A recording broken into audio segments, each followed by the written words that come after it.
Olá, tudo bem? Hoje eu vou apresentar a nossa API REST Java, que foi desenvolvida para conectar a nossa aplicação web da Electric ao nosso banco de dados. Bom, primeiro eu vou começar mostrando como a gente organizou a nossa aplicação no IntelliJ. A gente desenvolveu ela em camadas, sendo a camada Model onde encontram-se as nossas 10 entidades com seus atributos. Então a gente tem a entidade de usuário, token, resíduo, prêmio energia, ponto coleta, mensagem, login, feedback, descarte e o centro de reciclagem.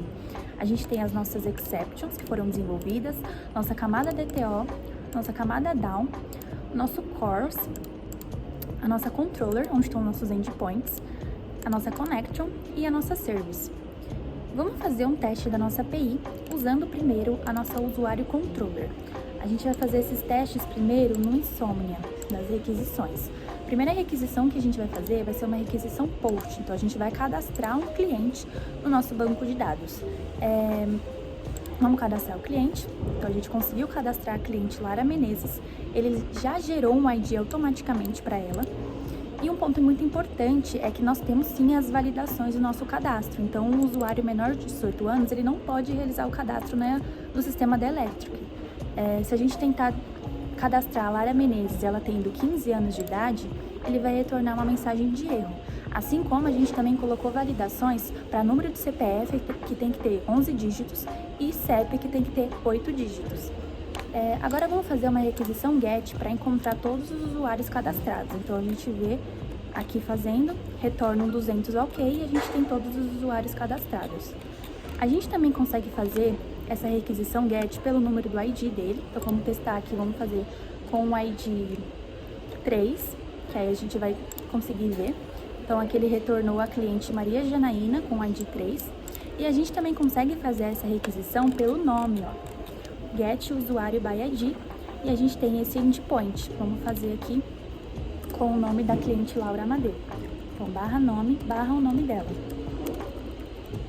Tem que retornar Laura Amadeu. Então, o get ele tem essas três opções no usuário, pelo ID, pelo nome ou todos. A gente também consegue fazer o delete. O delete é simplesmente o ID no endpoint no final. Então, vamos fazer o delete com o ID barra usuário barra o ID 11 e a gente faz o delete. Ele faz o delete e retorna 204 com no content. E se eu tento procurar esse cliente que eu acabei de excluir, ele vai dar como o ID não existente, porque eu já excluí ele do nosso banco de dados. E a gente também consegue fazer um put. Primeiro vamos ver as opções que a gente tem de cliente. Vamos pegar um cliente. Vamos pegar a Lara Menezes de novo. Ela é o ID 4. O put, a gente precisa do ID no endpoint, então a gente coloca o ID 4, coloca o método put e a gente vai colocar aqui ela para ser alterada.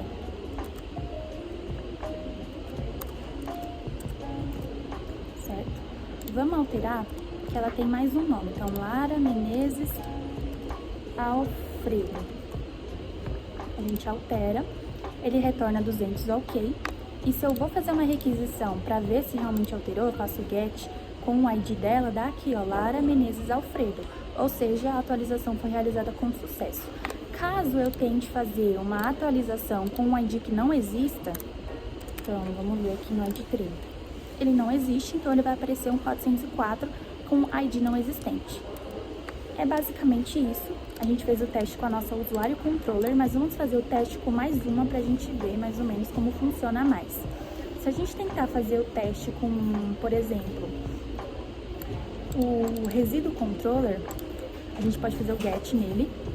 Então, vamos fazer o get com o resíduo controller.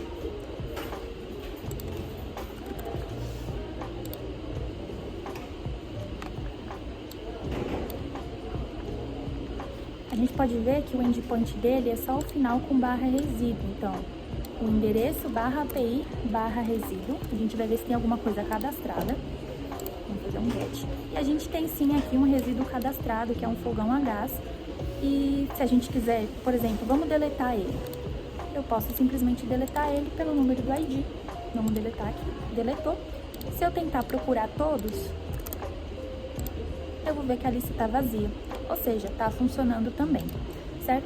Agora, vamos fazer um teste mais expressivo, que é um teste na nossa aplicação web, né? Então, esse aqui é o nosso site da Electric, essa é a nossa página principal. E aqui nesse formulário foi implementado o endpoint que vai para a mensagem, tá? A gente tem a mensagem controller.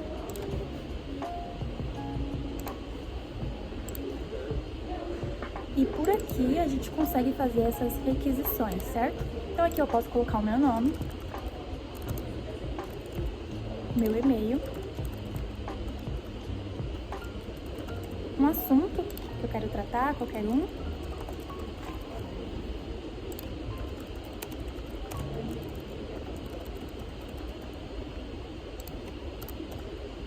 Eu envio, ele fala que a dúvida foi cadastrada com sucesso.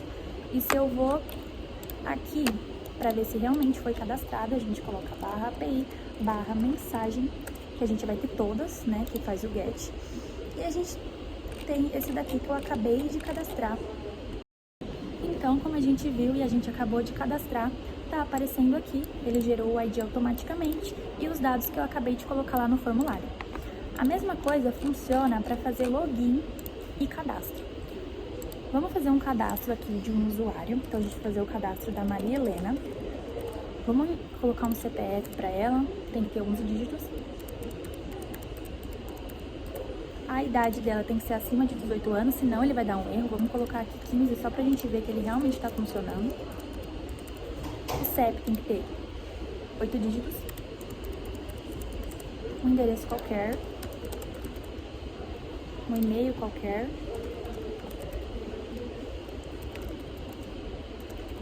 E uma senha que tem que ter 12 caracteres. E vamos cadastrar ele. Dados inválidos. O usuário menor de idade não pode realizar o cadastro. Ou seja, isso também está refletindo aqui na nossa aplicação web. Então, vamos colocar para ela aí 21 anos para a gente conseguir cadastrar. Cadastrou, tá tudo certo, ele vai redirecionar para a próxima página, que é o acesso da Maria Helena.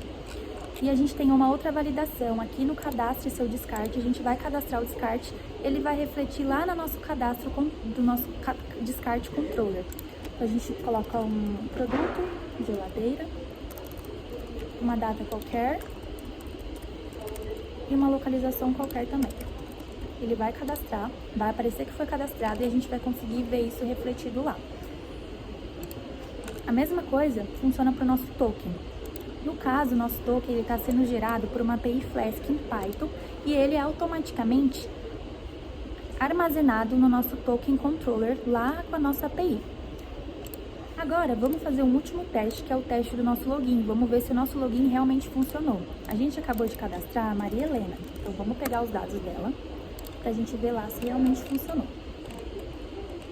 Vamos pegar aqui a Maria Helena e a senha dela. Então, o nome cadastrado lá no cadastro, ele vai ser o mesmo aqui do username do login. A gente faz uma verificação pelo método verificar, que foi feito aqui no nosso usuário controller. Então, no nosso usuário controller, a gente tem uma requisição que é /verificar, que ela faz essa verificação se existe esse nome, se existe essa senha cadastrada, certo? Então, por exemplo, a gente colocou a Maria Helena, colocou a senha que a gente cadastrou e agora a gente vai ver se vai entrar. Foi realizado com sucesso, ele vai redirecionar. Agora, vamos ver um caso em que a senha da Maria Helena está errada. Então, a gente coloca aqui Maria Helena, só que a gente vai colocar uma outra senha para ela, que não foi a senha cadastrada. Vamos ver o que ele vai retornar. Senha incorreta. Ele já sabe que a senha está incorreta. E aí a gente coloca a senha correta e vamos conseguir entrar no acesso dela. Certo? Bom, essa foi a apresentação sobre a nossa API. Espero que você tenha gostado e não deixe de se cadastrar no nosso site.